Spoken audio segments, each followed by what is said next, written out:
Il y a des soirs comme ça où le football devient un test de nerfs, un test de crédibilité aussi. Parce que soyons honnêtes, avant ce match, beaucoup n'attendaient qu'une chose, le faux pas, le dérapage, le fameux « ils sont pas vraiment de retour ».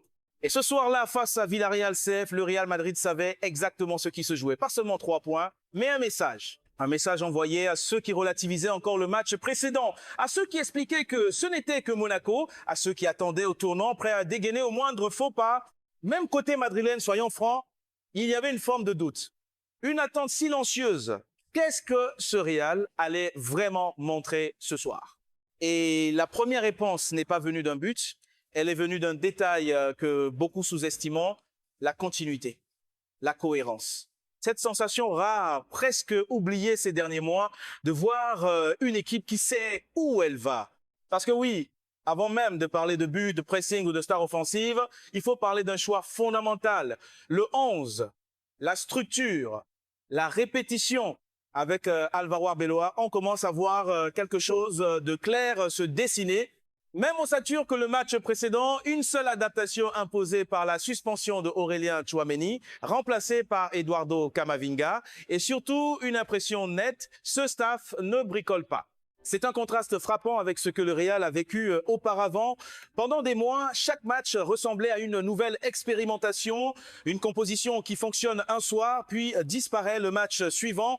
Des joueurs déplacés, des rôles flous, des automatismes jamais installés. Ici, en seulement quelques rencontres, on commence à distinguer une hiérarchie, des titulaires identifiés, des remplaçants logiques et surtout une cohérence tactique qui saute aux yeux. Pourquoi est-ce si important? Parce que le football de haut niveau, c'est pas seulement une addition de talent. C'est un peu comme une équipe qui change de système à chaque entraînement. Même avec les meilleurs joueurs, elle finit par se trahir elle-même. Le Real, ces derniers temps, donnait parfois cette impression. Aujourd'hui, ce sentiment s'efface progressivement. Et ce plaisir retrouvé, il ne dépend pas uniquement du résultat. Même dans les moments difficiles, même quand le match se tend, il y a quelque chose de différent. Une équipe qui joue ensemble, qui se bat ensemble, qui fait la plupart du temps les bons choix. Regardez les attitudes. Vinicius Junior beaucoup plus altruiste, Kylian Mbappé moins déconnecté du collectif. Ce n'est pas parfait, loin de là, mais on sent une volonté commune. Et surtout, on sent que les égos commencent à se mettre au service du jeu. C'est particulièrement visible au milieu de terrain. Pendant longtemps, l'un des grands problèmes du Real, c'était cette zone clé. Trop de chevauchements, trop de joueurs qui se marchaient dessus. Avec Jude Bellingham et Arda Güler, la question était simple. Comment faire cohabiter deux profils créatifs sans déséquilibrer l'équipe? Ce soir, pour la première fois depuis longtemps, la réponse a commencé à apparaître. Les deux ont apporté offensivement. Les deux ont permuté intelligemment. Et surtout, ils ne se sont pas neutralisés. On a vu un Bellingham capable de se projeter sans écraser les zones de Mbappé. Un Güler libre entre les lignes, mais jamais isolé. Un milieu enfin lisible. Alors évidemment, tout n'a pas été parfait. Il y a eu des fragilités, des ballons perdus, notamment en première période. Et certains joueurs ont rappelé que ce Real est encore en construction. Mais l'essentiel est ailleurs. Les fondations sont là.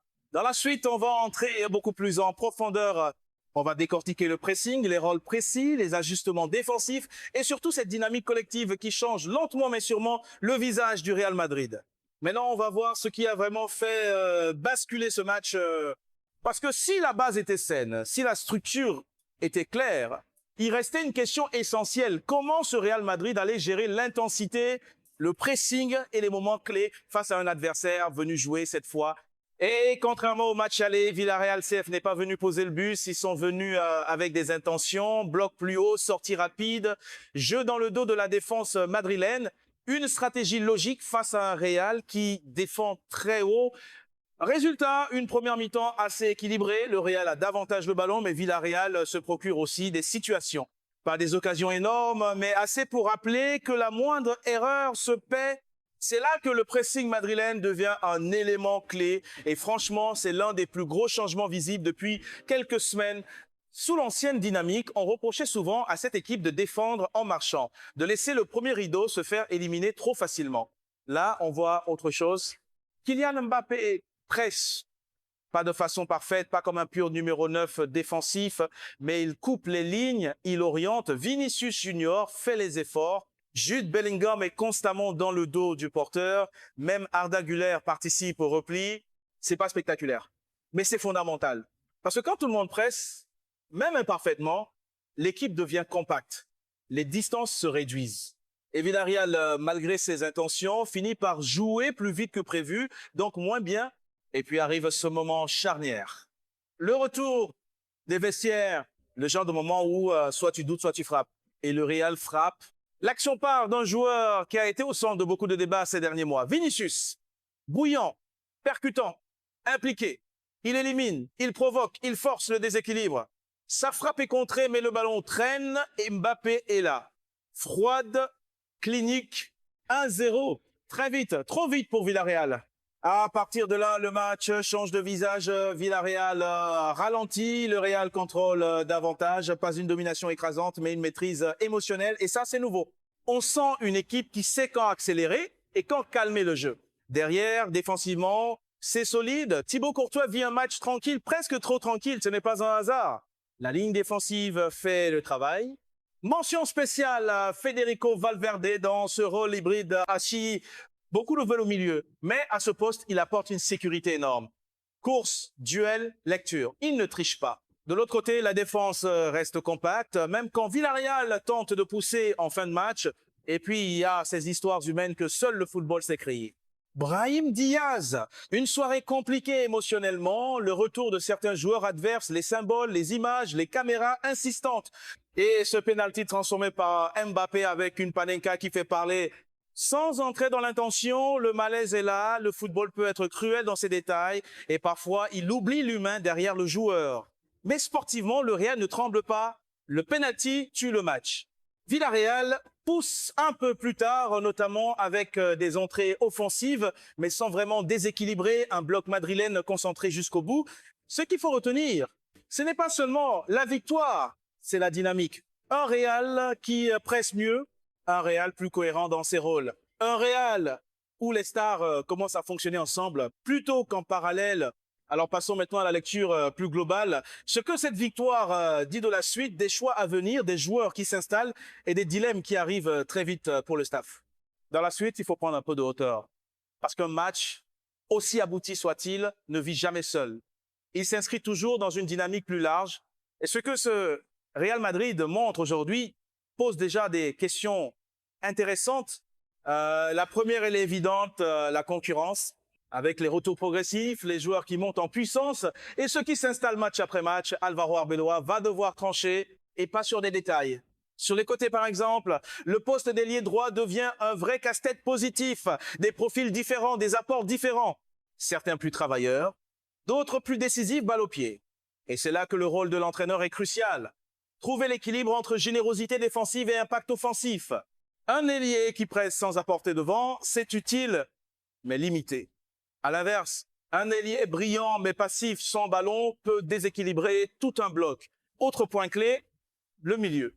Ce match confirme une chose simple mais souvent oubliée, le Real Madrid ne peut pas fonctionner sans un milieu cohérent, peu importe le talent devant. Si les relais ne sont pas clairs, si les rôles se chevauchent, tout se grippe. Ce qu'on a vu ici, ce sont des signaux encourageants. Pas une formule magique, mais une direction. Et c'est exactement là que beaucoup se trompent dans leur lecture. Erreur fréquente numéro 1, croire que tout est réglé. Non, cette équipe est encore en construction. Erreur numéro 2, penser que le pressing est devenu parfait. Il est meilleur, oui, mais il reste dépendant de l'intensité et de l'implication collective. Erreur numéro 3, réduire cette victoire au but de Mbappé. Ils sont importants, évidemment, mais le match se gagne bien avant dans les courses, les placements, les choix sans ballon. Si vous voulez vraiment lire ce Real Madrid dans les semaines à venir, il y a quelque chose de très simple à observer. Les 10 premières minutes, est-ce que l'équipe presse ensemble ou en ordre dispersé? Le comportement du milieu, est-ce que les distances restent courtes?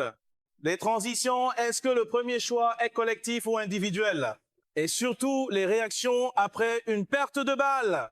C'est souvent là que tout se joue. Il y aura forcément des scénarios différents. Des matchs plus fermés, des adversaires qui refuseront le jeu, des absences, des baisses de rythme. Mais si cette base reste la même, si cette cohérence se maintient, alors le Real a des arguments sérieux pour aller loin, sans garantie, sans certitude absolue, mais avec une identité qui se dessine. Et pour les supporters, le plan est simple. Observer, comparer, prendre du recul, ne pas s'enflammer trop vite, ni tout jeter au premier accroc. Le football n'est jamais linéaire. Et c'est aussi pour ça qu'on l'aime. Dernière chose, essentiel. Pas de haine, pas d'acharnement inutile. Le football reste un jeu. Les critiques doivent rester sportives. Les débats passionnés, oui. Les attaques personnelles, non. Et surtout, vérifiez toujours les faits avant de tirer des conclusions définitives. Si cette analyse vous a parlé, n'hésitez pas à soutenir le travail. Un like, un abonnement, un commentaire, ça fait toute la différence. Dites-moi surtout ce que vous avez vu dans ce match, ce qui vous a rassuré, ce qui vous inquiète encore. Dans la prochaine analyse, on ira encore plus loin, lecture de match sous pression maximale et comment le Real réagit quand le scénario ne tourne pas en sa faveur. Alors on va conclure calmement sans rajouter artificiellement du bruit parce que parfois la meilleure fin d'analyse c'est de remettre les choses à leur juste place. Ce match, ce n'est pas une promesse de titre, ce n'est pas une preuve définitive que tout est réglé et ce n'est surtout pas un chèque en blanc pour qui que ce soit. C'est un signal que le Real Madrid est en train de retrouver quelque chose qu'il avait perdu, une logique collective lisible. Et c'est là que beaucoup de supporters, souvent par passion, tombent dans un piège, celui de croire que la dynamique suffit. En réalité, la dynamique n'est qu'un carburant. Ce qui compte, c'est le moteur. Et ce moteur, aujourd'hui, commence seulement à tourner de manière stable. Il y aura des matchs où ça ne passera pas. Il y aura des soirs où le pressing sera en retard. Il y aura des décisions qui feront débat. C'est normal, c'est le football. Mais la différence, c'est que désormais, quand le Real souffre, on comprend pourquoi. Et quand il gagne, on sait comment. Et ça, c'est le vrai luxe d'une grande équipe. Pour les supporters, le rôle est simple mais exigeant. Soutenir sans aveuglement, critiquer sans détruire, analyser sans insulter. Le football ne se résume jamais à un match, ni à un joueur, ni à une action. Il se raconte dans la durée. Et ce Real Madrid-là vient peu être de rouvrir un nouveau chapitre. Pas encore glorieux, pas encore abouti, mais cohérent. On se retrouve très vite pour la suite. Parce que la vraie question maintenant, c'est plus est-ce que le Real va retomber? C'est comment il réagit quand le vent tourne vraiment contre lui. Et c'est justement là que tout commence vraiment. Parce que le football, le vrai, ne se juge jamais quand tout va bien. Il se juge quand l'adversaire marque en premier, quand le public gronde, quand le plan A ne fonctionne plus. Ce Real Madrid-là, on va le tester dans ces moments précis. La question n'est plus de savoir s'il peut bien jouer quand il a le contrôle. La vraie question, c'est est-ce qu'il a appris à résister sans se désunir? Les prochaines semaines vont être décisives, le calendrier va se resserrer, la pression va monter, les débats vont revenir et c'est normal. Mais désormais, il y a une base pour discuter football. Pas juste des émotions, pas juste des clans, une base tactique collective lisible. Alors prenez le temps d'observer, regardez les attitudes sans ballon, regardez les réactions après une erreur, regardez qui parle, qui replace, qui rassure. Et surtout, ne tombez pas dans le piège du tout ou rien. Le football est un jeu de nuances et ce Real Madrid est encore en train de les apprendre. Si cette lecture du match vous a plu, faites-le savoir, le soutien, les commentaires, les échanges. C'est ça qui fait vivre ces analyses.